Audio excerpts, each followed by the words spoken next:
Hello hi everyone అండి. మారుతి సాహిత్య channel ప్రేక్షకులకు స్వాగతం సుస్వాగతం అండి. అంతా బాగున్నారా అండి? మేమంతా బాగున్నామండి. సిల్లీ ఫెలో నావెల్లో నిన్నటి ఎపిసోడ్లో సీత మోహన్ని ఏమని సంబోధించిందండి? ఇండైరెక్ట్గా అన్నయ్య అని సంబోధించిందండి. అంతే కదండి, అన్నయ్య గారి భార్య వదిన అవుతుంది కదండి. ఆ ఆందోళన ఉన్నాడు మోహన్. ఇప్పుడు ఏం జరగబోతుందో చూద్దామండి ఈరోజు ఎపిసోడ్లో. ఏంటో కిల్లారి కిత్తిగాడిలా అలా జుట్టు పీక్కుంటున్నావు? ఉలిక్కిపడి గుమ్మం వైపు చూశాడు మోహన్. అక్కడ మేనేజర్ ఏకాంబరం నిల్చొని ఉన్నాడు. మోహన్ ఒక్కసారి ఉలిక్కిపడ్డాడు. ఇప్పుడు ఈ కిల్లారి కిత్తిగాడు ఎందుకు వచ్చాడు? 2 క్షణాల తర్వాత తేరుకునే రండి సార్ అన్నాడు. అదేంటి, నీకు నత్తెప్పటి నుంచి వచ్చిందో?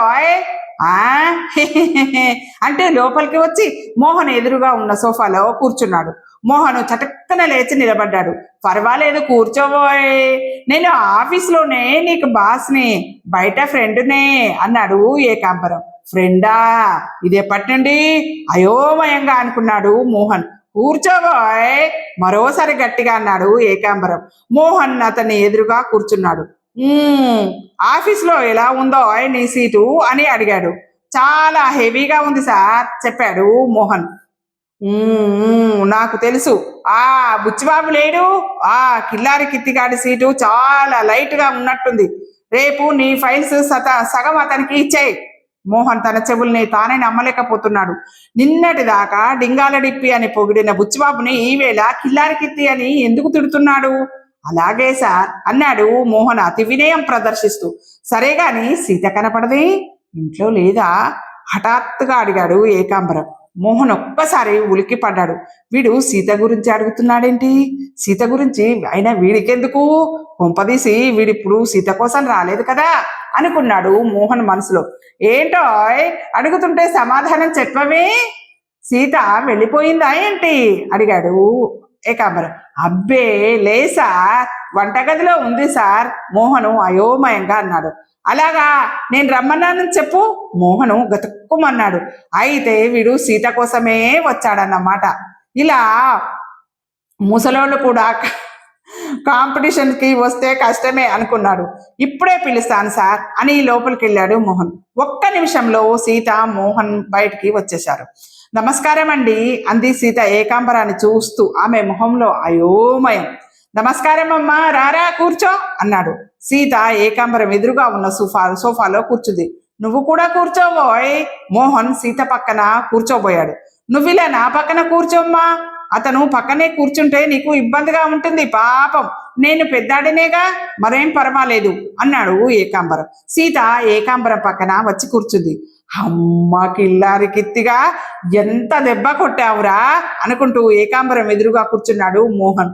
చూడమ్మా, నీకు ఉద్యోగం చేయడము ఇష్టమేనా అడిగాడు ఏకాంబరం సీతని. ఇష్టమే అన్నట్టు తల ఊపింది సీత. మరి మా ఆఫీస్లో టెంపరీగా ఎవరైనా అపాయింట్ చేసుకుందామని అనుకుంటున్నాను. మంచి క్యాండిడేట్ ఉంటే చెప్పమని బుచ్చిబాబు కూడా చెప్పాను. నీకు చెప్పాడా? లేదండి అంది సీత.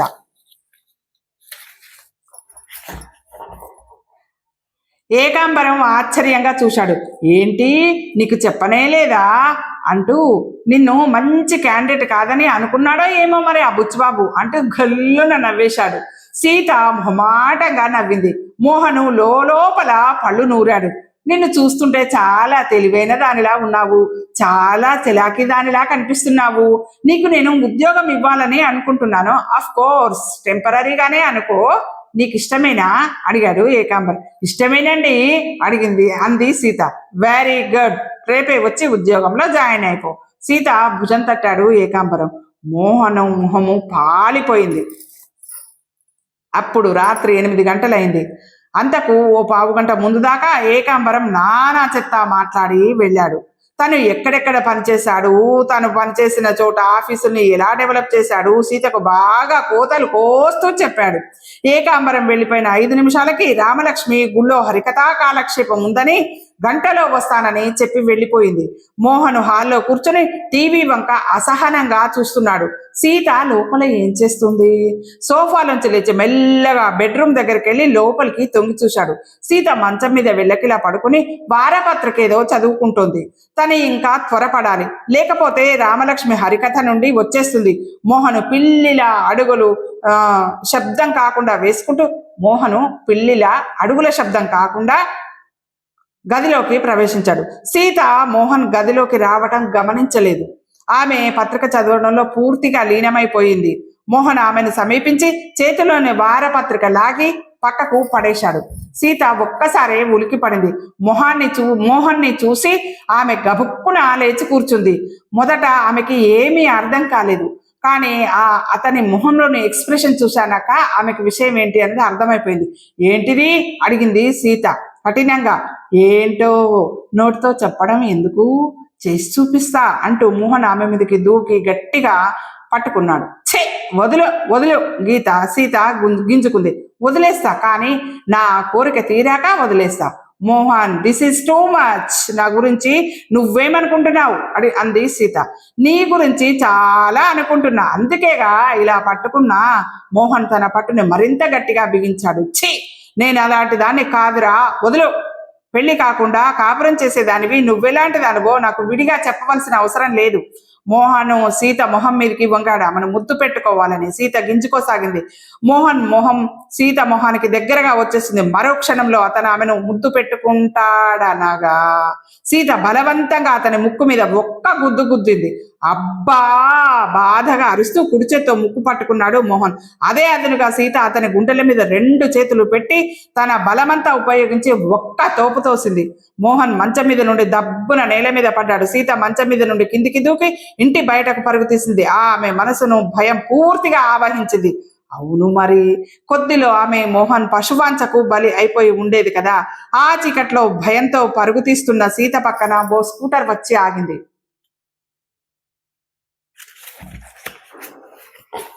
బుచ్చిబాబు ఇంటి తాళం తీసి లోపలికి అడుగు పెట్టాడు. పర్వతాలరావు, పార్వతమ్మ అతన్ని అనుసరించారు. ఆహాహాహా, ఆ నాగదేవత మహిమల్ని కళ్ళకి కట్టినట్టుగా ఎంత బాగా తీశాడ్రా బుచ్చి అంది లోపలికి వస్తూ పార్వతమ్మ పరవశంగా. వేధావాయ్, ఎవడో గాని సినిమా భలే తీశాళ్లే అన్నాడు పర్వతాలరావు కూడా.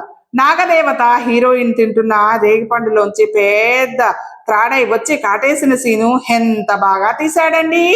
అబ్బా, నాకైతే చచ్చేంత ఏడుపొచ్చింది. పార్వతమ్మ కొగ్గుతో నీళ్లు ఒత్తుకుంది. పింజారీ వేధవ, ఆ సీన్ కూడా బాగానే తీశాడు అన్నాడు పర్వతాలరావు సోఫాలో కూర్చుంటూ. ఏం సీన్ అండి అడిగింది పార్వతమ్మ అతని పక్కన కూర్చుంటూ. అదే హరి ముక్కు కన్నాల్లోంచి 2 కట్లపాములు బయటికి వచ్చి ఆ హీరోని కాటేయబోతే నాగదేవత తాచుపాము రూపంలో వచ్చి వాటితో ఫైటింగ్ చేస్తుంది, ఆ సీను. అవునండోయ్, మీరు చెప్పింది నిజమే.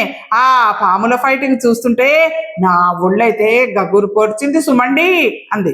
బుచ్చిబాబు మాత్రం వాళ్ళ మాటలు వినడం లేదు. విన్నా అతనికి తలకెక్కడం లేదు. ప్రస్తుతం అతను తీవ్రమైన ఆలోచనలో ఉన్నాడు. సీత అతన్ని ఉదయం ఆఫీస్కు వెళ్లే ముందు, ఆఫీస్ నుండి వచ్చే ముందు కనబడమని చెప్పింది. ఉదయం కనబడలేదు. సాయంత్రం కూడా వీళ్ళ సినిమా ప్రోగ్రాం మూలంగా సీతకు కలవడానికి వీలు కాలేదు బుచ్చిబాబుకు. సీత బాధపడుతూ ఉంటుంది. చాలా కోపం కూడా వచ్చి ఉంటుంది తన పైన. నిజమే మరి, ముక్కు మొహం తెలియని వాళ్ళింట్లో ఎలా ఉంటుంది? అది తనలో లేకుండా ఒంటరిగా. కనీసం ఇప్పుడైనా వెళ్తే సీత కోపం తగ్గుతుంది అనుకున్నాడు బుచ్చిబాబు గడియారం వంక చూశాడు. టైము 9:30 అయింది. బాబోయ్, 9:30 అయింది గట్టిగా అరిచాడు బుచ్చిబాబు. ఏరా తింగరేదవా, ఇప్పుడు 9:30 అయితేనే 10:30 అయితేనేమి, తినేసి పడుకోవడమేగా, టైంతో నీకేం పని అన్నాడు పర్వతాలరావు. పనుంది కనుకనే అన్నాడు బుచ్చిబాబు. నేను బయటికి వెళ్ళాలి. ఇంత రాత్రి వేళ నీకు బయటకెళ్లే పని ఉందా? ఏం పని? మొహం చిట్లిస్తూ అన్నాడు పర్వతాలరావు. అంటే సాయంత్రం కొన్ని ముఖ్యమైన ఫైళ్లు బీర్వా లోపల పెట్టి తాళం వేయకుండా టేబుల్ మీదే పొరపాటున వదిలేశా. ఇప్పుడు ఆఫీస్కి వెళ్ళి వాటిని లోపల పెట్టి తాళం వేసి రావాలి, బుర్ర గోక్కుంటూ అన్నాడు బుచ్చిబాబు. ఇప్పుడు ఆఫీస్కి వెళ్తావా? ఆ ఫైల్ ఎక్కడికి పోవులే, రేపు పొద్దున్న ఎలాగూ ఆఫీస్కి వెళ్తావుగా, అప్పుడు సర్దేయచ్చులే అన్నాడు పర్వతాలరావు. అమ్మో, లాభం లేదు, అవి చాలా అర్జెంట్ ఫైల్స్, ఇప్పుడు వెళ్ళి లోపల పెట్టి రావాల్సిందే. కాస్త తిని వెళ్ళరా అంది పార్వతమ్మ. వచ్చాక తింటా అంటూ బుచ్చిబాబు బయటకు పరుగు తీశాడు. బుచ్చిబాబు డోర్ బెల్ నొక్కాడు. ఇల్లంతా నిశ్శబ్దంగా ఉంది. అప్పుడే అందరూ నిద్రపోలేదు కదా. ఇంత రాత్రి వేళ వచ్చి డిస్టర్బ్ చేసినందుకు మోహన్ ఏమనుకోడు కదా. ఏమైనా అనుకోని సీత కోపం రాకుండా ఉండాలంటే, సీత బాధపడకుండా ఉండాలంటే ఇప్పుడు రాక తప్పదు. బుచ్చిబాబు మరోసారి డోర్ బెల్ నొక్కడానికి చెయ్యెత్తాడు. కానీ బెల్ నొక్కక ముందే తలుపులు తెరుచుకున్నాయి. ఎదురుగా మోహన్. బుచ్చిబాబుని చూడగానే మోహన్ మొహం పాలిపోయింది. ఆ క్షణంలో అతని మనసులో ఎన్నో రకాల ఆలోచనలు. తను మిస్బిహేవ్ చేసినట్టు సీత చెప్పిందా? ఆ విషయం గురించి అడగడానికి వచ్చాడా? తను ఏమని సమాధానం చెప్పాలి ఇప్పుడు బుచ్చిబాబుకి అని అనుకుంటున్నాడు. అయినా బుచ్చిబాబుకి తనని నిలిచి అడిగే హక్కు ఎక్కడిది? సీత ఏమైనా అతని సొంతమా? అతని భార్య. ఏ అధికారంతో అడుగుతాడు? ఒకవేళ బుచ్చిబాబు జరిగిన విషయాన్ని రామలక్ష్మితో చెప్పేస్తే? ఈ ఆలోచన రాగానే మోహన్కి చాలా టెన్షన్ వచ్చేసింది. మోహన్ మొహం ఎందుకు అలా ఉందో, తనని లోపలికి కూడా రమ్మనకుండా గుమ్మంలో అలా కొయ్యలా ఎందుకు నిలబడ్డాడో బుచ్చిబాబుకి మాత్రం అసలు అర్థం కాలేదు. మొహంలో ఆ ఎక్స్ప్రెషన్ ఏంటి? సీత నిద్రపోతోందా అని అడిగాడు బుచ్చిబాబుని. బుచ్చిబాబు వేసిన ప్రశ్నకి మోహన్ మనసెంతో తేలికైపోయింది. అయితే అతను ఇంకా సీతని కలవలేదన్నమాట. ఇంటికి వెళ్తూ సీతని చూసిపోదామని వస్తున్నట్టున్నాడు అనుకున్నాడు. సీత ఇక్కడ లేదుగా, మీ ఇంటికి వెళ్ళిపోయిందిగా చెప్పాడు మోహన్. బుచ్చిబాబుకి గుండెకాయ ఒక్కసారి ఆగినంత పనైంది. ఇంటికా? ఎప్పుడూ కంగారుగా అడిగాడు బుచ్చిబాబు. ఒకవేళ తను ఇటొస్తే సీత అటు వెళ్ళిందేమోనని భయం. సీతను చూస్తే ఇంకేమైనా ఉందా? నాన్న చీరేస్తాడు అనుకున్నాడు బుచ్చిబాబు. సీత వెళ్ళిపోయి గంట పైనే అయింది అన్నాడు మోహన్. గంట పైనే అయిందా? మరి ఇంటికి రాలేదే, ఎక్కడికి వెళ్ళిపోయిందో ఏమైనా తెలుసా అన్నాడు బుచ్చిబాబు. ఆ ప్రశ్న వినగానే మోహన్ మొహం కత్తి వాటికి నెత్తురు చుక్కలేని విధంగా అయ్యింది. అతని వెన్నులో చలి మొదలైంది. కొంపదీసి సీత ఏమైనా ఆత్మహత్య ప్రయత్నం చేయలేదు కదా? ఏమో మరి, ఎక్కడికి వెళ్ళిందో నాకు నాకు చెప్పలేదు అన్నాడు తడబడుతూ. బుచ్చిబాబు అయోమయంగా మొహం పెట్టాడు. ఇల్లు సమీపిస్తున్న కొద్దీ బుచ్చిబాబు కాళ్ళు చల్లబడసాగాయి, అడుగులు కూడా తడబడసాగాయి. ఇప్పుడు సీత కనుక ఇంట్లో ఉంటే తన పని గోవిందా. అయినా మోహన్ చెప్పిన ప్రకారం అక్కడి నుండి వెళ్ళిపోయి గంట పైనే అయింది. మోహన్ ఇంటి నుండి రిక్షాలో 10 నిమిషాల్లో వచ్చేయవచ్చు. అయినా ఇక్కడ అమ్మా నాన్న ఉంటే ఎందుకు వస్తుంది? మరి ఇక్కడికి రాకపోతే ఎక్కడికి వెళ్ళి ఉంటుంది? ఈ ఊళ్ళో సీతకు తెలిసిన వాళ్ళు ఎవరూ లేరు కదా. ఒకవేళ ఇక్కడికి వచ్చి ఇంటికి తాళం పెట్టి ఉంటే ఎక్కడికైనా వెళ్ళిందా? ఆ అవకాశమే లేదే. ఇంటి డూప్లికేట్ తాళాలు తన దగ్గర ఉన్నాయి. కొంపదీసి పొద్దున తనకి కనపడలేదని, సాయంత్రం కూడా వెళ్ళలేదని కోపం వచ్చి హైదరాబాద్ గాని చెక్కేయలేదు కదా. ఆలోచనలతో బుచ్చిబాబు బుర్ర గజ్జి బిజిగా తయారైంది. డోర్ బెల్ నెక్కగానే పార్వతమ్మ తలుపు తీసింది. ఎవరైనా వచ్చారా అమ్మా? భయంగా అడిగాడు బుచ్చిబాబు. ఎవరూ రాలేదే. ఏం ఎవరొస్తారని చెప్పారు అని అడిగింది పార్వతమ్మ. బుచ్చిబాబు సమాధానం ఏమీ చెప్పలేదు. అతని మెదడు మొద్దు బారిపోయింది. నిస్సత్వతో ఇంట్లోకి అడుగు పెట్టాడు. గదిలోంచి తండ్రి గురక వినిపిస్తుంది. బుచ్చిబాబు డ్రెస్ మార్చుకోకుండా అలాగే సోఫాలో పడుకుండిపోయాడు నీరసంగా. అదేంట్రా పడుకుంటున్నావు పాపం, భోజనం చెయ్యి అంది పార్వతమ్మ. వద్దమ్మా, ఆఫీస్ దగ్గర ఫ్రెండ్ తగిలితే అక్కడే హోటల్లో ఏదో కాస్త తినేసా అన్నాడు బుచ్చిబాబు కళ్ళు మూసుకుంటూ. పార్వతమ్మ నిట్టూర్చి హాల్లో లైటు ఆర్పి గదిలోకి వెళ్ళిపోయింది. అప్పుడు సరిగ్గా రాత్రి 12 గంటలైంది. బుచ్చిబాబు ఒకసారి అటు ఇటు దిక్కులు చూసి పోలీస్ స్టేషన్లోకి అడుగు పెట్టాడు. ఇంట్లో అతను పడుకున్నాడే గాని నిద్ర పట్టలేదు. ఎలా పడుతుంది? అంత రాత్రైనా సీత ఇంటికి రాలేదు. మోహన్ ఇంట్లో కూడా లేదు. ఎక్కడికి వెళ్ళిందో, క్షేమంగా ఉందో లేదో తెలియకుండా నిద్ర ఎలా పడుతుంది? 11:30 కావస్తుండగా నిలబడి లోపలికి తొంగి చూశాడు. పర్వతాలరావు, పార్వతమ్మ ఇద్దరు గాఢంగా నిద్రపోతున్నారు. బుచ్చిబాబు చప్పుడు చేయకుండా వీధి తలుపులు బయట నుండి తాళం వేసుకుని రోడ్డు మీద పడ్డాడు. మొదట ఎస్టీడీ టెలిఫోన్ బూత్ లోకి వెళ్లి హైదరాబాద్ లో సీత ఉండే హాస్టల్ కి ఫోన్ చేసి రాధతో మాట్లాడాడు. సీత గాని హైదరాబాద్ కు వస్తున్నట్టు ఆమెకి చెప్పిందేమో కనుక్కున్నాడు. రాధ రాలేదని చెప్పింది. ఒకవేళ సీత అక్కడికి వస్తే వెంటనే తన ఆఫీస్ కు ఫోన్ చేసి చెప్పమని రాధను రిక్వెస్ట్ చేశాడు. రాధకి ఫోన్ చేశాక బుచ్చిబాబులో మరింత టెన్షన్ పెరిగింది. అంతదాకా ఉన్న ఆకాశ ఆశ కూడా పోయింది. సీత గురించి రాధకు కూడా ఏమీ తెలీదు. సీత ఏమైంది? రోడ్డు మీద ఒంటరిగా వెళ్తుంటే ఎవరైనా కిడ్నాప్ చేశారా? మోహన్ మీద చాలా కోపం వచ్చింది బుచ్చిబాబుకి. అసలు సీతని రాత్రి వేళ ఒంటరిగా బయటికి ఎందుకు పంపించాలి? ఓయ్ ఎవరో గట్టిగా అరిచారు. బుచ్చిబాబు ఉలిక్కిపడి ఈ లోకంలోకి వచ్చాడు. ఎదురుగా కానిస్టేబుల్ నిలబడి ఉన్నాడు. ఏంటి ఇక్కడ రాతి బొమ్మలా నిలబడి చూస్తున్నావు? పోలీస్ స్టేషన్కే బొక్కెట్టాలని చూస్తున్నావా ఏంటి? కొంపదీసి జోక్ చేస్తూ అన్నాడు. ఏంటి ఇక్కడ రాతి బొమ్మలా నిలబడి చూస్తున్నావు? పోలీస్ స్టేషన్కే బొక్కేయాలని చూస్తున్నావా ఏంటి? కొంపదీసి జోక్ చేస్తూ అన్నాడు కానిస్టేబుల్. ఆ టైంలో కుళ్ళు జోకులేస్తున్నందుకు వాడి పీక పిసికేయాలన్నంత కోపం వచ్చింది బుచ్చిబాబుకి. కంప్లైంట్ ఇవ్వాలని వచ్చాను. ఇన్స్పెక్టర్ గారు ఉన్నారా? కంప్లైంట్ ఇవ్వాలని వచ్చాను. ఇన్స్పెక్టర్ గారు ఉన్నారా అడిగాడు బుచ్చిబాబు సీరియస్ గా. బుచ్చిబాబుని ఒకసారి ఎగాదిగా చూసి రా అన్నాడు కానిస్టేబుల్. ఇద్దరు ఇన్స్పెక్టర్ రూమ్ లోకి వెళ్లారు. బుచ్చిబాబు వంక చూస్తూ కళ్ళెగరేస్తూ అడిగాడు ఇన్స్పెక్టర్ యాదగిరి. ఏంది? కంప్లైంట్ ఇవ్వడానికి వచ్చాను చెప్పాడు కానిస్టేబుల్. చోరీ గట్ట అయ్యిందా? అర్రే ఇంత రాత్రి ఏం చూస్తాం? రేపు వచ్చి రిపోర్టు రాసి అన్నాడు ఇన్స్పెక్టర్ యాదగిరి. చోరీ కాదు ఇన్స్పెక్టర్ అన్నాడు బుచ్చిబాబు. మళ్ళా రేపింగ్స్ గిట్టేమైనా జరిగినాయా? నువ్వేం ఫికర్ చెయ్యక, ఆడేడున్నా పట్టుకుంటాం. బుచ్చిబాబు అసహనంగా మొహం పెట్టాడు. అలాంటివేం కాదు, మా ఆవిడ కనిపించడం లేదు అన్నాడు. అర్రే ఇసుకి గట్లయితే మాకాడకెందుకు వచ్చినావు? మంచి కళ్ళ డాక్టర్ కు దగ్గరికి పో, అద్దాలు చూపిస్తాడు, మీ ఆవిడ మంచిగా కనిపిస్తుంది అని కులాసాగా కాళ్ళు ఊగించాడు. కానిస్టేబుల్ కిసుక్కుని నవ్వాడు. బుచ్చిబాబుకు కోపం నసాల వంటింది. ఏంటండి నా బాధలో నేనుంటే మీకు వేళాకోళంగా ఉందా అన్నాడు సీరియస్ గా. ఇన్స్పెక్టర్ మొహంలో నవ్వు మాయమైంది. అచ్చా చెప్పు భాయ్, నేను భీ సీరియస్ గా అని ధమాక్లో కూకోబెడతా పా. నీ భాషలో మండా అని మనసులో అనుకుని కనిపించడం లేదంటే నా కళ్ళకి ప్రాబ్లం వచ్చిందని కాదు. అలాగైతే మీరు కూడా కనిపించకూడదు కదా. ఇన్స్పెక్టర్ బుర్రకాయ ఊపడు. గట్లనే సమజైంది. కనిపించలేదంటే మా ఆవిడ తప్పిపోయింది చెప్పాను బుచ్చిబాబు. ముందు ఇన్స్పెక్టర్ ఆశ్చర్యంగా బుచ్చిబాబు వంక చూశాడు. గేందయ్యా గంత చిన్న పోర్ని పెళ్లి చేసుకున్నావా? బుచ్చిబాబు వెర్రి మొహం వేసుకుని ఇన్స్పెక్టర్ వంక చూశాడు. అస్సలు మీ ఆవిడ ఏజ్ ఎంత అడిగాడు ఇన్స్పెక్టర్. 22, 23 చెప్పాడు బుచ్చిబాబు. హర్రే సింగపూర్లో అయితే తప్పిపోతారు ఏడనన్నా ఆశ్చర్యపోతూ అడిగాడు ఇన్స్పెక్టర్. ఆ ప్రశ్న విన్న బుచ్చిబాబుకి గోడకేసి తల కొట్టుకోవాలనిపించింది. మా ఆవిడ ఇంట్లో నుంచి బయటికి వెళ్ళింది, మళ్ళీ ఇంటికి రాలేదు. దీన్ని మీరేమనుకుంటారో అనుకోండి అసహనంగా అన్నాడు బుచ్చిబాబు. అర్రె గట్లనా?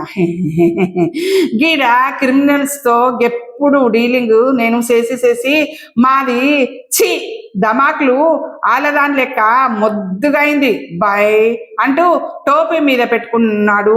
గామె ఫోటో గిట్ ఉన్నదా? బుచ్చిబాబు సీత ఫోటో జేబులోంచి తీసి ఇన్స్పెక్టర్ ముందు కొట్టాడు. ఫోటో మంచిగా తీయలే అన్నాడు సీత ఫోటో వంక చూస్తూ ఇన్స్పెక్టర్ యాదగిరి. అవును సార్ అన్నాడు కానిస్టేబుల్ కూడా వంగి ఫోటో వంక చూస్తూ. లైటింగ్ చాలా తక్కువైంది ఏంరా? కరెక్ట్ సార్ కానిస్టేబుల్ బుర్రకాయ ఊపాడు. ఈసారి మీ ఆవిడ్ని గా సెంటర్ లో లింగులిటిక్ ఫోటో స్టూడియో ఉన్నది, గాడ ఫోటో తీయించు. జబర్దస్తి తీస్తాడు సాలెగాడు. అలాగే ముందు మీరు ఆవిడ్ని వెతికి పట్టి తెస్తే తర్వాత జబర్దస్తిగా ఫోటోలు తీస్తాలే అన్నాడు బుచ్చిబాబు విసుగ్గా. ఇన్స్పెక్టర్ యాదగిరి నాలిక ఖర్చుకున్నాడు. హర్రే గా సంగతి ఆద్మర్సిన. సరే జర కూర్చొని కంప్లైంట్ గిట్ట రాసి. బుచ్చిబాబు ఇన్స్పెక్టర్ యాదగిరి ముందు కూర్చొని కంప్లైంట్ రాయడం మొదలు పెట్టాడు. ఇదండి ఈరోజు ఎపిసోడు. ఈ ఎపిసోడ్ మీకు నచ్చినట్టయితే లైక్ చేయండి, షేర్ చేయండి. మన మార్తి సాహితీ ఛానల్ని సబ్స్క్రైబ్ చేయండి. మీ అందరి ప్రేమ, ఆశీస్సులు, ఆదరాభిమానాలు మన మార్తి సాహితీ ఛానల్కి ఎల్లవెళ్ళలా ఉండాలని మనస్ఫూర్తిగా కోరుకుంటున్నానండి. మనందరం ఆనందంగా, ఆరోగ్యంగా, సుఖంగా, సంతోషంగా ఉండాలని ఎల్లవెళ్ళలా మనస్ఫూర్తిగా కోరుకునే మీ మార్తి సాహితీ ఛానల్ అండి. ఉంటానండి. రేపటి ఎపిసోడ్లో మళ్ళీ కలుసుకుందామండి.